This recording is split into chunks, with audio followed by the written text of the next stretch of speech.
أعوذ بالله من الشيطان الرجيم. بسم الله الرحمن الرحيم.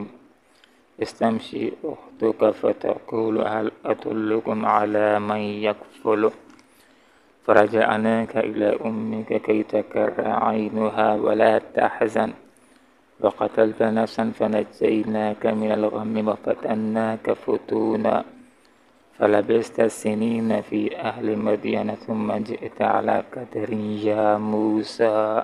صدق الله العظيم. سبحانك لا علم لنا إلا ما علمتنا إنك أنت العليم الحكيم.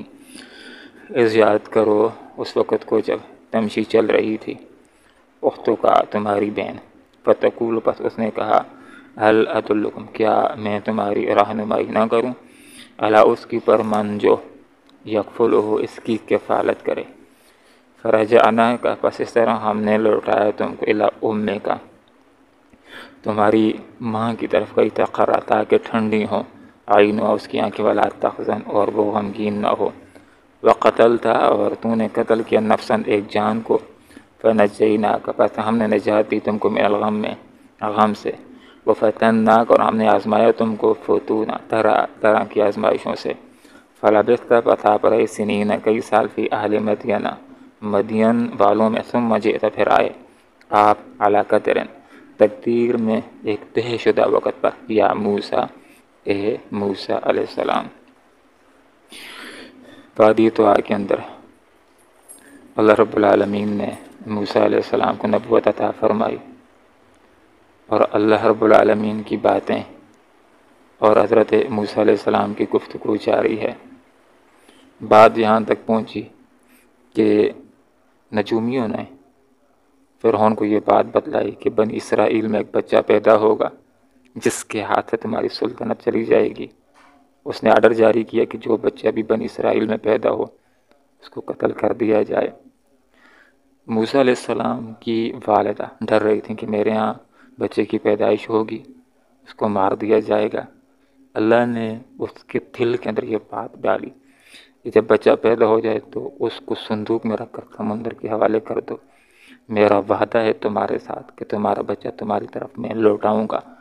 جس وقت موسیٰ علیہ السلام کی پیدائش ہوتی ہے، اللہ کی ہدایت کے مطابق بچے کو صندوق میں ڈال کر کے اس کو سمندر کے حوالے کر دیتی ہے، اور ساتھ ہی ساتھ موسیٰ علیہ السلام کی والدہ اپنی بچی کو ہدایت بھی کرتی ہے کہ میری بچی بس نظریں چرا کر کے کہ کسی آدمی کو پتہ نہ چلنے پائے کہ یہ صندوق کی نگرانی کر رہی ہے، تو نے صندوق کی نگرانی کرنی ہے لیکن کسی کو پتہ بھی نہ چلنے پائے کہ صندوق کس طرف جاتا ہے کس طرف نہیں جاتا، اس کی پر بچی تو نے نظر رکھنی ہے. یاد کرو اس وقت کو تمشی جب چل رہی تھی اختوں کا، اے موسیٰ تمہاری بہن چل رہی تھی، تو اس نے دیکھا کہ صندوق محل کے قریب سے گزرتا ہے اللہ کی مشیت کے مطابق.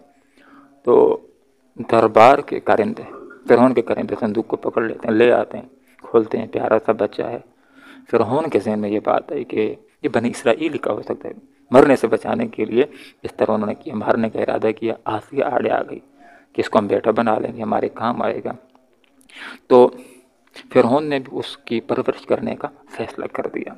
تو اب سب سے بڑا مسئلہ ان کے گھر میں یہ ہوا کہ بچہ ہے، پالنے کا فیصلہ کر دیا ہے، تو دودھ پلانے کا مرحلہ آیا. کسی کا دودھ نہیں پی رہا تھا، حتیٰ کہ ادھر جواب بھیجے گئے ادھر جواب بھیجے گئے. جو دائیاں تھیں ہاتھوں کے اوپر تیل لگا کر کے ہمارے ہاتھ بھی نرم ہو، اور اپنے آپ کو تیار کر کے آتی تھیں کہ بچہ ہمارا دودھ لے لے، اس لیے کہ ہر کسی کو معلوم تھا کہ یہ تو شاہی خاندان کا بچہ ہے، جس دائیا کو مل جائے گا اس کے تو مزے ہو جائیں گے، سرکاری خرچہ اس کو آنا شروع ہو جائے گا، سرکاری وظیفہ اس کا بن جائے گا. لیکن موسیٰ علیہ السلام کسی کے دودھ کو لے نہیں رہے تھے. اب بادشاہ کے لیے تو بہت بڑا مسئلہ بن گیا کہ اگر چند اور گھنٹے اس نے دودھ نہ پیا تو مر جائے گا. تو ساری صورتحال کو موسیٰ علیہ السلام کی بہن دیکھ رہی تھی. تو جس وقت ان کی پریشانی کچھ زیادہ ہو، جس وقت پریشانی زیادہ ہو جاتی ہے تو انسانوں کا ذہن اپنی پریشانی ہی کی طرف ہوتا ہے، اس کی طرف دھیان ہی نہیں جاتا کہ کون بچی ہے، کیا مشورہ دے رہی ہے، کہیں بنی اسرائیلی نہ ہو. اس کی طرف ان کا دھیان نہیں گیا، اس لیے کہ ان کے ذہن میں بچہ تھا، بچے کی بھوک تھی. تو اب جس وقت ان کی پریشانی کو بڑھتا ہوا دیکھا تو بچی نے کہا، فتقول پس کہا، هل ادلکم کیا میں تم کو دلالت نہ کروں؟ کیا میں تم کو نہ بتلاؤں؟ کیا میں تمہاری رہنمائی نہ کروں اس عورت کے اوپر کہ جو اس کی کفالت کرے؟ ایک ایسی عورت کو میں جانتی ہوں کہ اگر کوئی بچہ کسی کا دودھ نہ لے، وہ اتنی پیاری اور اتنی اخلاق والی ہے کہ وہ جب بچے کو اٹھاتی تو بچے اس کا دودھ لینا شروع کر دیتا ہے۔ ایسی اللہ تعالیٰ نے اس عورت کو صفت دے رکھی ہے۔ تو حقیقت میں اپنی ماں کی طرف وہ اشارہ کر رہی تھی، تو ان کو فوراً کہا گیا کہ جاؤ اس عورت کو جا کر کے لے آؤ۔ اب چلی جاتی ہیں اور موسیٰ علیہ السلام کی والدہ کو، اپنی والدہ کو لے آتی ہیں۔ ماں اپنے بچے کو اٹھاتی ہے، موسیٰ علیہ السلام ماں کی چھاتی کے ساتھ منہ لگاتے ہیں، دودھ پینا شروع کر دیتے ہیں۔ اللہ تعالیٰ کا وعدہ پورا ہو جاتا ہے کہ اس کو سمندر کے حوالے کر دو، تمہاری طرف میں اس کو لوٹاؤں گا۔ تو اللہ تعالیٰ کا یہ وعدہ پورا ہو گیا۔ اب دیکھیں، جو مارنے والا تھا فرعون، تو اس ہی کے گھر کے اندر اللہ تعالیٰ نے پہنچا کر کے اور پھر اسی کے خرچے کے اوپر بڑھ کر کے اللہ تعالیٰ نے دکھا دیا کہ اللہ تعالیٰ ہر طرح کا کام کرنے کے اوپر قادر ہے۔ انسانوں کے منصوبے فیل ہو جاتے ہیں۔ فرعون کا منصوبہ تھا موسیٰ علیہ السلام کو مارنے کا، اللہ کا منصوبہ تھا موسیٰ علیہ السلام کو بچانے کا۔ اس کے گھر کے اندر اس کے خرچے کے اوپر اللہ تعالیٰ نے بچا کر کے دکھا دی۔ فرجعناک، اے موسیٰ تم نے دعا کی، میں نے دعا قبول کی، ذرا غور تو کرو، اس کے علاوہ بھی میرے تمہارے اوپر بڑے انعامات احسانات ہیں۔ فرجعناک، ہم نے تمہیں لوٹایا الی امک، تمہاری والدہ کی طرف، کئی تقر عینھا، تاکہ تو بھی خوش ہو جائے اور اس کی بھی آنکھیں ٹھنڈی ہو جائیں۔ جس وقت والدہ دیکھتی ہے اپنے بچے کو تو اس کا دل ٹھنڈا ہوتا ہے، اس کو قرار آتا ہے بلا تقسن، اور وہ غمگین نہ ہو۔ جب بچہ ہو والدہ کی آنکھوں سے دور ہو تو وہ غم میں ہوتی، پتہ نہیں کھانا کھایا ہوگا کہ نہیں، پتہ نہیں کس حالت میں ہوگا، کس حالت میں نہیں ہوگا، تو ایک فکر ہوتی ہے والدہ کو۔ تو بچہ اگر آنکھوں کے سامنے ہے تو پھر اتنی فکر نہیں ہوتی، پھر دل ٹھنڈا ہوتا ہے، پھر غم نہیں ہوتا۔ اب اے موسیٰ، ایک اور احسان کی طرف توجہ کرو۔ وہ کیا کہ تمہارے ہاتھ سے ایک بندہ ضائع ہو گیا تھا اور تمہیں ڈر تھا پکڑے جانے کا اور قتل کیے جانے کا، اس کے اندر بھی اللہ رب العالمین نے تمہاری مدد فرمائی اور تمہیں قتل سے اللہ رب العالمین نے بچایا۔ اور اس واقعے کی طرف اشارہ کر دیا کہ موسیٰ علیہ السلام جب جوانی کی عمر کو پہنچتے ہیں تو معاشرے کے اندر بڑی اونچ نیچ دیکھتے ہیں کہ ایک طرف قبطی لوگ ہیں، فرعونی لوگ ہیں، اپنے آپ کو کچھ سمجھتے ہیں، دوسری طرف بنی اسرائیل ہیں جن کو انسان بھی نہیں سمجھا جاتا۔ تو اس اونچ نیچ کے اوپر بڑا ہی فکر مند ہوتے تھے کہ آخر ایسا کیوں ہے۔ دنوں میں ایک دن ایسا تھا، جا رہے تھے، دیکھتے ہیں کہ بنی اسرائیلی اور ایک قبطی کافر کے درمیان لڑائی ہو رہی ہے۔ بنی اسرائیلی نے موسیٰ علیہ السلام کو مدد کے لیے پکارا، موسیٰ علیہ السلام آگے گئے، آدمی دو کو چھوڑاتا ہے، نہیں چھوڑتے تو ایک کو ٹس لگاتے، دوسرے کو لگاتے ہیں، چھوڑ دیتے ہیں۔ تو چھڑانے کے لیے موسیٰ علیہ السلام نے قبطی کو مکہ مارا، اس کا وقت پورا تھا، مر گیا۔ کسی کو معلوم نہیں ہو رہا تھا مارنے والا کون ہے، لیکن تحقیق جاری تھی کہ مارنے والا کون ہے، کہ جو حکمران طبقہ کے لوگ ہیں اس میں سے ایک فرد مارا گیا ہے۔ تو بڑی تحقیق ہو رہی تھی، کچھ ایام گزرتے ہیں، یہی بنی اسرائیلی دوبارہ سے کسی قبطی کے ساتھ لڑائی کر رہا تھا۔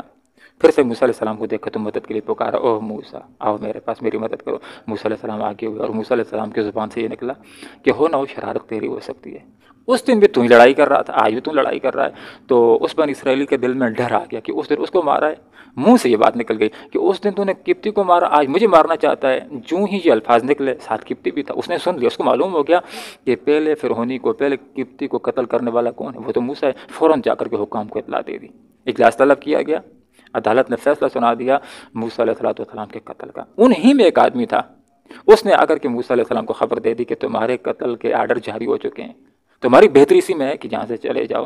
تو موسیٰ علیہ السلام کو ایک ڈر تھا پکڑے جانے کا، قتل کیے جانے کا، تو وہاں سے نکلتے ہیں، وہ قتل تھا، تو نے قتل کیا نفساً، ایک بندے کو، فنجیناک، جب قتل ہو جاتا تو ایک فکر ہوتی ہے من الغم میں، تو اللہ تعالیٰ نے نجات دی من الغم، غم سے۔ غم کس بات کا تھا؟ پکڑے جانے کا اور قتل کیے جانے کا، کہ مجھ سے ایک بندہ ضائع ہو گیا، اب مجھ کو پکڑا جائے گا، مجھے مار دیا جائے گا۔ تو اس غم سے اللہ رب العالمین نے نجات دی کہ اس علاقے سے اللہ تعالیٰ نے نکال دی اور اللہ تعالیٰ سے معافی مانگی، اللہ رب العالمین نے معاف بھی کیا۔ وَفَتَنَّاكَ فُتُونًا، ہم نے آپ کو آزمایا طرح طرح کی آزمائشوں میں۔ تو جتنے امتحانات میں اللہ تعالیٰ نے آزمایا سب میں سرخرو ہوئے، اللہ رب العالمین نے ان کو آزمایا، آزمائشوں میں کامیاب ہوئے۔ اور علماء نے ایک مطلب یہ بھی لکھا ہے کہ ہم نے آپ کو آزمائشوں سے نکالا، کہ ایک آزمائش تھی قتل کیے جانے کی، کہ موسیٰ علیہ السلام کی تلاش کے اندر بچوں کو مارا جا رہا تھا، تو اس آزمائش سے بھی اللہ تعالیٰ نے نکالا، بچا کر کے دکھا دیا۔ ایک آزمائش سمندر کی موجوں کے اندر، صندوق کے اندر جانے کی، ادھر ادھر بھی جا سکتے تھے، کہیں اور بھی ضائع بھی ہو سکتے تھے، لیکن اس آزمائش سے بھی نکالا، دربار تک پہنچا دیا۔ ایک آزمائش بھوک کی بھی تھی، اس آزمائش سے بھی نکالا، ماں کی چھاتی تک اللہ تعالیٰ نے پہنچا دیا۔ ایک آزمائش قتل کیے جانے کے خطرے کی بھی تھی، اس آزمائش سے بھی نکالا، قتل سے بھی اللہ رب العالمین نے بچا دیا۔ ایک آزمائش سامنے سمندر اور پیچھے فرعون کا لشکر آ رہا، اس آزمائش سے بھی اللہ تعالیٰ نے کامیابی کے ساتھ نکالا کہ لاٹھی مارو سمندر کے اوپر راستے بن جائیں گے۔ تو کتنی آزمائشیں آتی گئیں، تو بڑے بڑے لوگوں کے اوپر بھی آزمائشیں آتی ہیں، بس ہاتھ اٹھانے کی دیر ہوتی ہے تو اللہ تعالیٰ کی مدد آ جاتی ہے، اللہ تعالیٰ کامیاب فرماتا ہے۔ فلا بستا، آپ رہے سنین کئی سال فی اہل مدینہ، اہل مدین کے اندر، تو اپنی جان کو بچانے کے لیے جاتے ہیں، جہاں پناہ لیتے ہیں اس علاقے کو مدین کہا جاتا ہے۔ مدین کو پہنچتے کوئی جاننے والا نہیں ہے، کوئی پہچان نہیں ہے، دیکھتے کیا ہے کہ کنواں ہے، لوگ آتے ہیں جانوروں کو پانی پلاتے ہیں اور جا رہے ہیں۔ ایک طرف دو نوجوان لڑکیاں کھڑی ہیں اور ان کے ساتھ بکریاں بھی ہیں، تو سارے لوگ اپنے کام سے کام رکھتے ہیں، ان بچیوں کے ساتھ تعاون کرنے کے لیے کوئی بھی نہیں۔ تو موسیٰ علیہ السلام ان کے پاس چلے گئے، مسئلہ پوچھا تمہارا کیا مسئلہ ہے، سارے آ رہے ہیں پانی پلا رہے ہیں اپنے جانوروں کو جا رہے ہیں، تمہارا کیا مسئلہ؟ انہوں نے کہا کہ یہ سارے پانی پلا لیں گے اس کے بعد ہم پلائیں گے، اور مسئلہ یہ ہے کہ ہمارے گھر کے اندر کوئی نوجوان نہیں ہے جو بکریوں کو لائے ان کو پانی پلائے۔ موسیٰ علیہ السلام آگے ہوئے، وہ ڈول کے جس کو کئی کئی لوگ پکڑ کر کے نکالتے تھے، پیغمبروں کو اللہ تعالیٰ بڑی طاقت دیتا ہے۔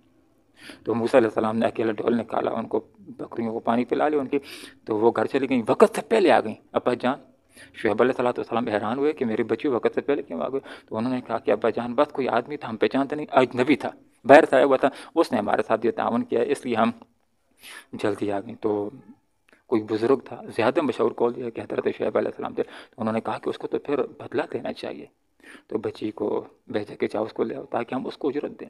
تو بچی آئی، کہا کہ آؤ ابا جان تمہیں بدلہ دینا چاہتے ہیں، ابا جان بلا رہے ہیں۔ تو حضرت موسیٰ علیہ السلام نظریں جھکاتے ہوئے باوقار انداز کے اندر اس کے ساتھ چلتے چلے گئے ان کے گھر تک۔ تو بچی نے ابا جان سے یہ سفارش کی کہ ابا جان اگر آپ کسی کو مزدور رکھنا چاہیں تو اس کے اندر دو صفات ہونی چاہیے، قوی بھی ہو اور امین بھی ہو، اور اس کے اندر دونوں چیزوں کو میں نے دیکھا، یہ قوی بھی ہے، طاقت والا بھی ہے، اور یہ امین بھی ہے۔ تو پیغمبر اگر کسی نوجوان کو گھر میں رکھے تو یہ تو مناسب نہیں ہے، مناسب اسی صورت میں ہو سکتا ہے کہ جب اپنی ایک بچی کے ساتھ اس کا نکاح کرا دے۔ تو حضرت شعیب علیہ السلام نے اپنی ایک بچی کا موسیٰ علیہ السلام کے ساتھ نکاح کروا دیا۔ حقیقت میں جس وقت موسیٰ علیہ السلام مدین پہنچے تھے تو اللہ سے دعا کی تھی کہ یا اللہ لما انزلت علی من خیر فقیر، کہ میں فقیر و محتاج ہوں، یہاں پر جو بھی تم مجھ کو دے دے گا، میرے پاس تو گھر بھی نہیں ہے۔ تو یہ جب دعا پڑی تو گھر بھی مل گیا ہے، سسرال بھی مل گیا ہے، اور وہاں پر کاروبار بھی مل گیا ہے، وہاں پر چھت بھی مل گئی ہے، وہاں پر زوجہ بھی مل گئی ہے، تو سارے مسائل اللہ رب العالمین نے ان کی حل کر دیے۔ تو 8 سال مہر طے ہوا کہ آپ نے یہاں پر خدمت کرنی ہے، تو پیغمبر تھے، احسان کے اوپر عمل کیا، 8 سال کے بجائے وہاں پر 10 سال گزارتے۔ فلبثت، آپ رہے سنین کئی سال، 10 سال گزارے فی آل مدین، مدین والوں میں۔ تو جب 8 سال کو جو وقت تھا تو 8 کے بجائے 10 سال وہاں پر مکمل کرتے ہیں، پھر شعیب علیہ السلام سے اجازت لے کر کے اپنی زوجہ کو لے کر کے مصر کی طرف آتے ہیں، پھر راستے کے اندر ان کو طوا کے مقام کے اوپر نبوت ملتی ہے۔ ثم جئت، پھر آپ آئے اللہ قدر تقدیر کے اندر ایک طے شدہ وقت پر جب آپ کی عمر 40 سال ہو جاتی ہے، یا موسیٰ، اے موسیٰ۔ تو یہ سلسلہ کرام آگے جاری ہے، انشاءاللہ ہم موسیٰ علیہ السلام کے قصے کو آگے بھی انشاءاللہ آئندہ مطالعہ کریں گے۔ اس یاد کرو اس وقت کو جب تمشی چل رہی تھی اختوں کا، تمہاری بہن اے موسیٰ علیہ السلام فتقول، پس اس نے کہا اللہ ادلکم، کیا میں رہنمائی نہ کروں تمہاری اعلیٰ اس عورت کے پر میں یکفلہ، جو اس کی کفالت کرے، اس کی پرورش کرے۔ فرجعنا کا، پس اس طرح ہم نے آپ کو لوٹایا اے موسیٰ الی امک، تمہاری ماں کی طرف، کئی تکرتا کہ ٹھنڈی ہو عینوا، اس کی آنکھیں، ولا تحزن، اور وہ غمگین نہ ہو، وقتلت، اور تو نے قتل کیا، نفسا، ایک آدمی کو، فنجیناک، پس ہم نے نجات دی آپ کو، من الغم، اس غم سے، وفتناک، اور ہم نے آزمایا آپ کو، فتونا، طرح طرح کی آزمائشوں میں، فلبثت، آپ رہے سنین کئی سال فی اہل مدین، مدین والوں میں، ثم جئت، پھر آپ آئے، علی قدر تقدیر میں ایک طے شدہ وقت پر، یا موسیٰ، اے موسیٰ۔